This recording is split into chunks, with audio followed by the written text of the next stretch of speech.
Chapter 59 The Spring. Dripping water, flowing water, splashing water. Winter's blanket of snow and ice was finally beginning to melt. White was fading away to expose the grays and browns that had been hidden beneath. Little green buds were appearing all over. Crowds of bright flowers were rising from the dirt, and soon the island would be bursting with rich scents and colors. At long last, it was spring. The lodgers returned to their own homes. The hibernators emerged from their secret places. Roz roamed across the island and checked in with the beavers, and the bears, and all the friends she'd missed. Then the robot went home to work on her garden. After the bittersweet winter anyone could recall. After the bitterest winter anyone could recall, life was slowly returning to normal.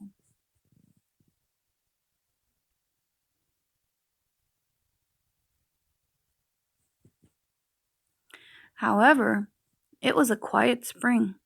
There were fewer insects buzzing, fewer birds singing, fewer rodents rustling. Many creatures had frozen to death over the winter, and as the last of the snow melted away, their corpses were slowly revealed.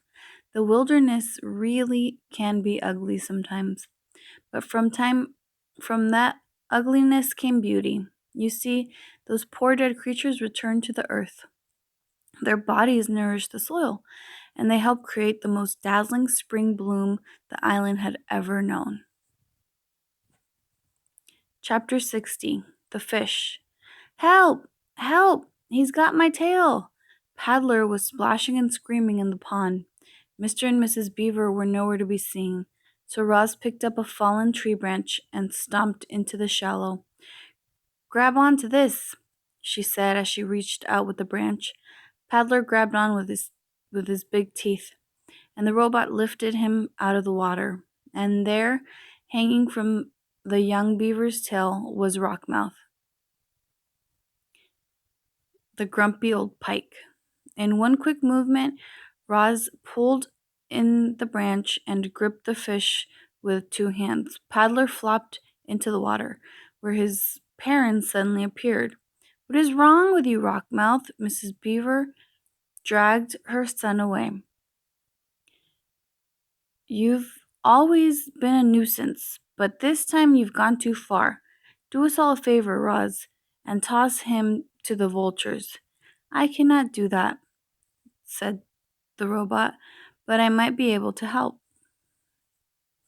Roz placed Rockmouth in the deep puddle near the pond where he couldn't swim away. Then she waited for the fish to explain himself. Fish aren't very talkative, especially grumpy fish like Rockmouth. But eventually he opened up to the robot, and before long she was waving for the beavers to join them. Rockmouth used to live in the river, and Roz as the beavers shuffled over. But you trapped him here when you built your dam. He was he has been angry about it ever since. That doesn't give him a right to attack my son, hollered Mr. Beaver. It most certainly does not, hollered Mrs. Beaver. I'd be upset too, said Paddler softly. I'd hate to be kept away from my home. Mr. Rockmouth, you should have said something sooner. The fish looked up from the puddle with a frustrated expression. That meant, I tried, but no one was listening. Well, the situation had to be remedied, and you can guess who rose to the occasion.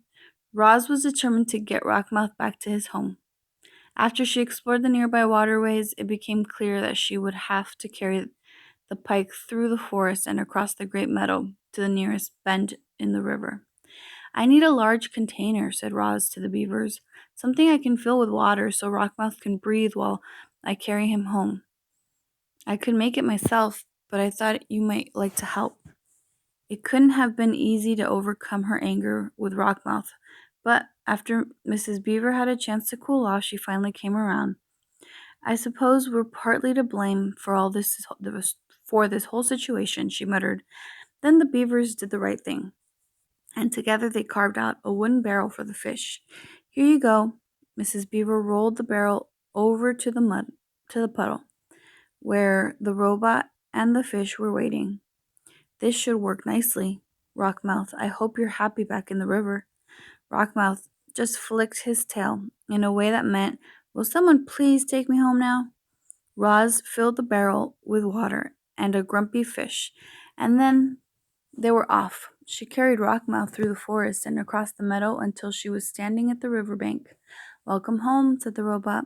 Then she tipped the barrel and the fish plunked into the river. Rockmouth's face poked above the surface. He flashed a big toothy grin, and then he quickly swam away. Chapter 61. The Robot Stories. The story of how Roz helped Rockmouth spread through the river and across the island, and it was soon followed by other robot stories. There were stories of Roz growing gardens in dry, barren places. There were stories of Roz nursing sick animals back to health. There were stories of Roz creating ropes and wheels and tools for helping her friends. But most of the new stories were about Roz's wildness. You see, Roz had noticed that the wilder she acted, the more the animals liked her. And so she barked with foxes and sang with birds and hissed with snakes. She romped with the weasels. She sunbathed with lizards. She leaped with deer. That spring was a very wild time for our robot.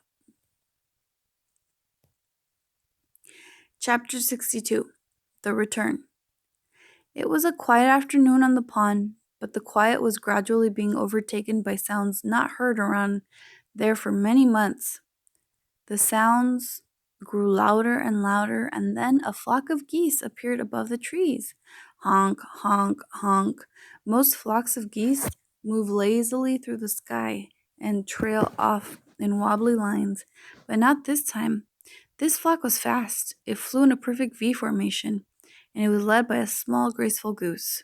The flock flew once around the pond before gliding down and gently splashing into the water. These geese gathered in a tight group in the middle of the pond. They floated there for a while, softly honking at one another, and then the leader broke away from the others. He swam straight toward the nest, waddled into the garden, and fluttered up to his mother's shoulder. Welcome home, son. It's good to be back, Ma, said Bright Bill.